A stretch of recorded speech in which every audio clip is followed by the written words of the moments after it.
Hello hello friends, static GK में आप सबका बहुत बहुत स्वागत है।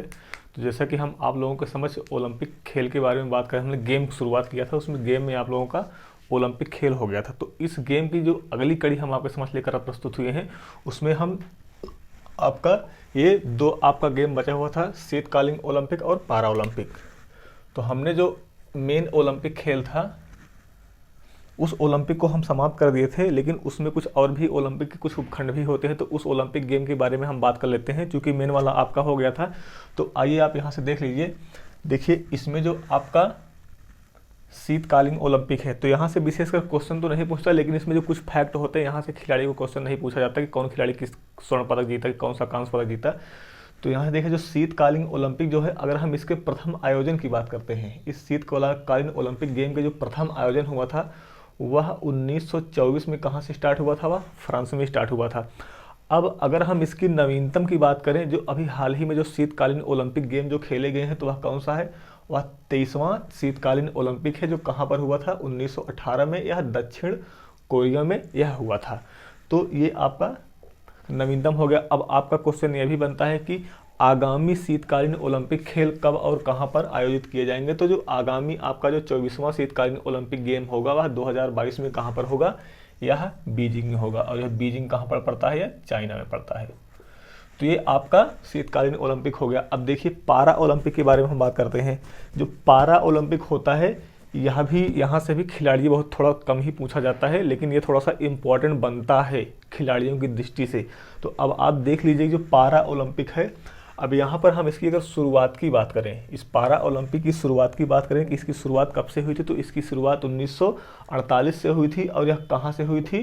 तो ये लंदन से हुई थी। अब इसके पारा ओलंपिक के अगर हम जनक की बात करें, तो इसका जनक, पारा ओलंपिक का जनक किसे कहा जाता है? तो डॉक्टर लुडविन गुटमैन को क्या कहा जाता है? डॉक्टर लुडविन गुटमैन को इसका जनक कहा जाता है।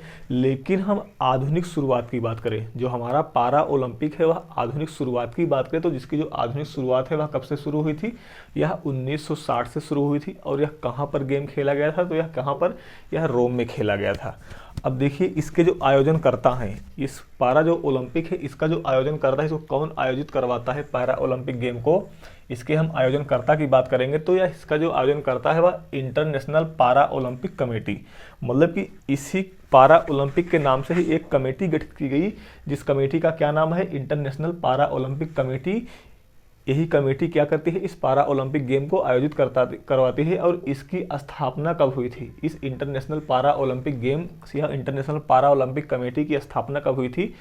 तो यह 1989 में हुई थी। और इसका मुख्यालय कहाँ है? तो इसका मुख्यालय बान में पड़ता है। और बान कहाँ पर पड़ेगा आपका? ये जर्मनी में पड़ेगा। तो अगर हम नवीनतम इसके ओलंपिक गेमों की बात करें, पारा ओलंपिक गेम के जो नवीनतम गेम खेले गए थे, तो अगर हम 15वें ओलंपिक गेम की बात करते हैं, 2016 में खेला गया था। कहाँ पर खेला गया था? यह रियो डी जेनेरियो में खेला गया था। अब इसकी देखिए पदक तालिका में हम देख लेते हैं। तो इसकी पदक तालिका में पहले स्थान पर कौन है? पहले स्थान पे आपका चीन आएगा, दूसरे स्थान पे कौन आएगा? इंग्लैंड आएगा, तीसरे स्थान पे यूक्रेन आएगा। तो अब ये तो पहला दूसरा तीसरा स्थान हो गया, पहला दूसरा तीसरा स्थान हो गया चीन, इंग्लैंड और यूक्रेन।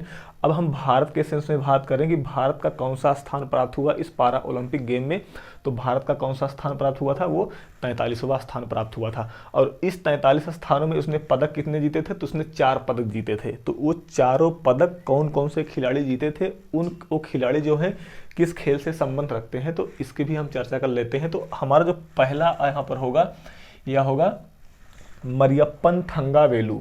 जो हमारे पहले खिलाड़ी होंगे पारा ओलंपिक से, कौन से होंगे? मरियप्पन थंगावेलु। इन्होंने किस खेल में पदक जीता था? ऊंची कूद में। और कौन सा पदक लाए थे? तो ये स्वर्ण पदक लाए थे। तो मरियप्पन थंगावेलु ऊंची कूद से संबंध रखते हैं। पारा ओलंपिक गेम में कौन सा पदक लाए थे? ये पारा ओलंपिक गेम में स्वर्ण पदक लाए थे। अब हम दूसरे खिलाड़ी की अगर बात करें, तो ये हो जाएंगे देवेंद्र झाझड़िया। अब ये भी पूछा जाता है कि देवेंद्र झाझड़िया किस खेल से बिलोंग करते हैं, किस खेल से संबंधित रखते हैं। तो ये भाला फेंक से इनका संबंध किससे आता है? भाला फेंक से आता है। और यह भी कौन सा पदक जीते थे?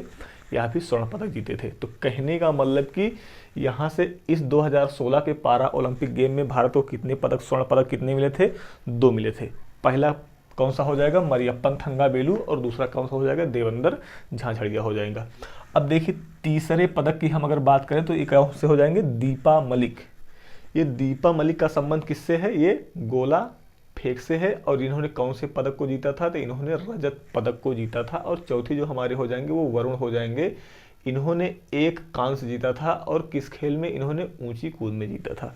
तो अगर हम बात करें कि इस पारा ओलंपिक 2016 के गेम में भारत को कितने पदक मिले थे, तो भारत को 4 पदक मिले थे, 2 गोल्ड और 1 कांस्य और 1 रजत। तो यहाँ से हमारा क्या होता है? पारा ओलंपिक जो गेम है ये समाप्त होता है।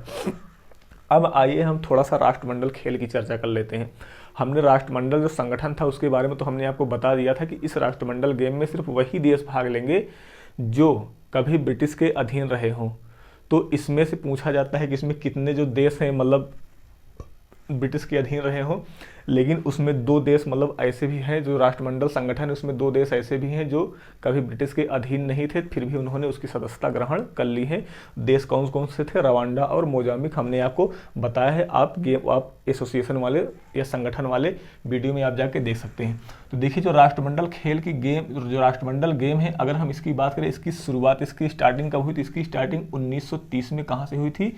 ये कनाडा से हुई थी। लेकिन क्या 1930 में जब इसकी शुरुआत हुई थी तो क्या उसको राष्ट्रमंडल गेम के ही नाम से जाना जाता था? तो उसको राष्ट्रमंडल गेम के नाम से नहीं जाना जाता था। इसको किस नाम से जाना जाता था? ब्रिटिश एम्पायर गेम के नाम से जाना जाता था। किस नाम से? ब्रिटिश एम्पायर गेम के नाम से जाना जाता था। अब अगर हम भारत की बात करें कि भारत पहली बार इस गेम में कब शामिल हुआ, तो भारत पहली बार इस गेम में 1934 में शामिल हुआ। और ये कहाँ पर? ये लंदन में शामिल हुआ। तो ये तो 2-3 फैक्ट यहाँ पे हो गए। लेकिन अब हम नवीनतम इस राष्ट्रमंडल गेम की बात करेंगे। जो नवीनतम राष्ट्रमंडल गेम है वो कहाँ कहाँ पे हुए? देखिए जो 2018 का जो राष्ट्रमंडल गेम है वह 21वां नंबर का था। किस नंबर का? 21 नंबर का था। 2018 में खेला गया था। ये कहाँ पर खेला गया था? गोल्ड कोस्ट में खेला गया था। अब पूछा जाता है कि गोल्ड कोस्ट कहाँ पर पड़ता है? तो गोल्ड कोस्ट आपका ऑस्ट्रेलिया में पड़ेगा। इसमें कुल देश कितने थे जो भाग लिए थे? इसमें देशों की संख्या कितनी थी? शामिल होने वाले देशों की संख्या कितनी थी? तो इसमें कुल कितने थी? वो 71 देश शामिल थे। और इसमें खेल कितने खेले गए थे? तो वह खेल कितने खेले गए थे? 19 खेल खेले गए थे।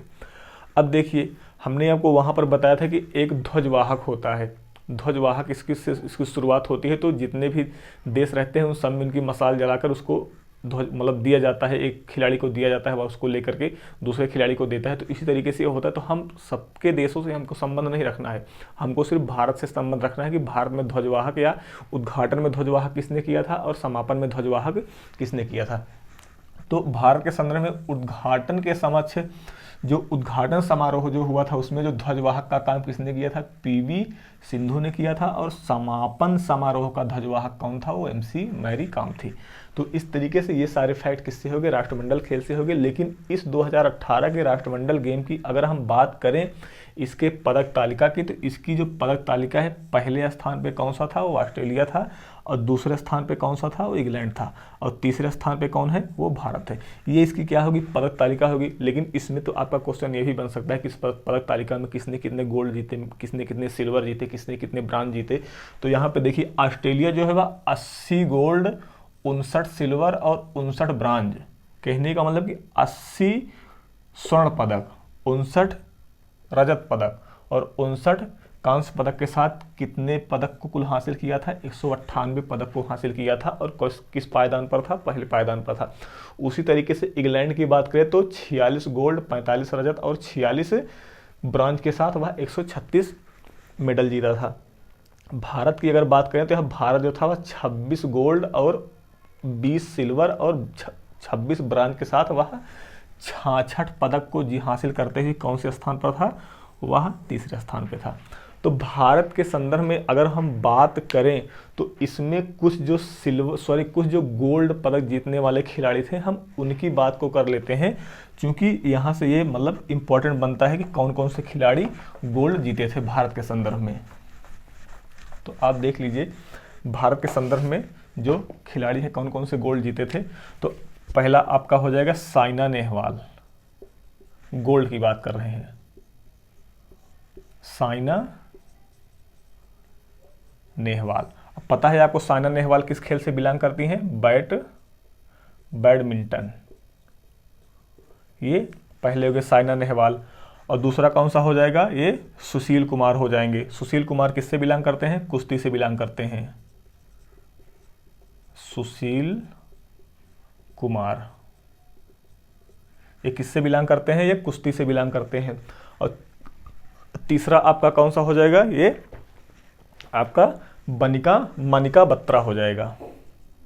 तीसरा मनिका बत्रा हो जाएगा। ये टेबल टेनिस। मनिका बत्रा किससे बिलोंग करती हैं, टेबल टेनिस से बिलोंग करते हैं। और चौथा आपका बजरंग पुनिया, ये भी किससे बिलोंग करती हैं, कुश्ती से।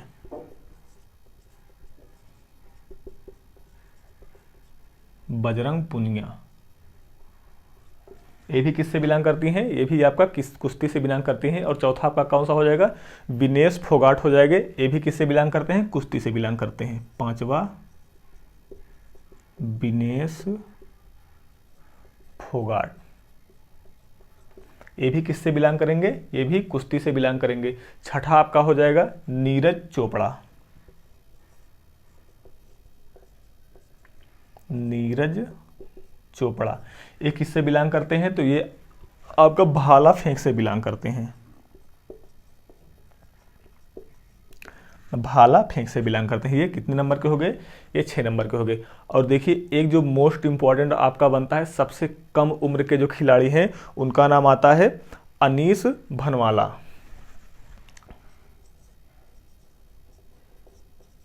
अनीस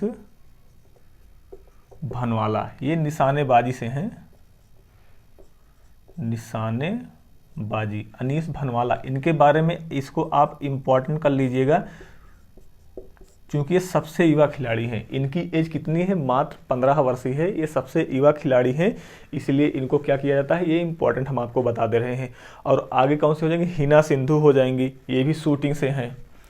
8वां नंबर क्या हो जाएगा, आपका जो 8वां नंबर हो जाएगा वह हिना सिंधु।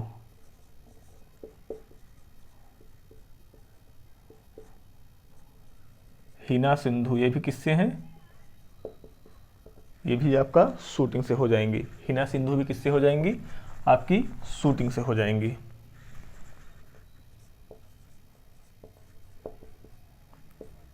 ये किससे हो गई, शूटिंग से हो गई। जो आपका 9वां नंबर होगा जीतू राय। जीतू राय ये भी किससे बिलोंग करते हैं, ये भी आपका शूटिंग से बिलोंग करते हैं। और जो 10वें नंबर पे हो जाएंगे मनु भाकर। मनु भाकर ये भी शूटिंग, ये भी किससे हो जाएंगे, ये शूटिंग से हो जाएंगे। और 11वां आपका हो जाएगा मीराबाई चानू, ये भी इंपॉर्टेंट है। मीराबाई चानू ये भारोत्तोलक से हैं।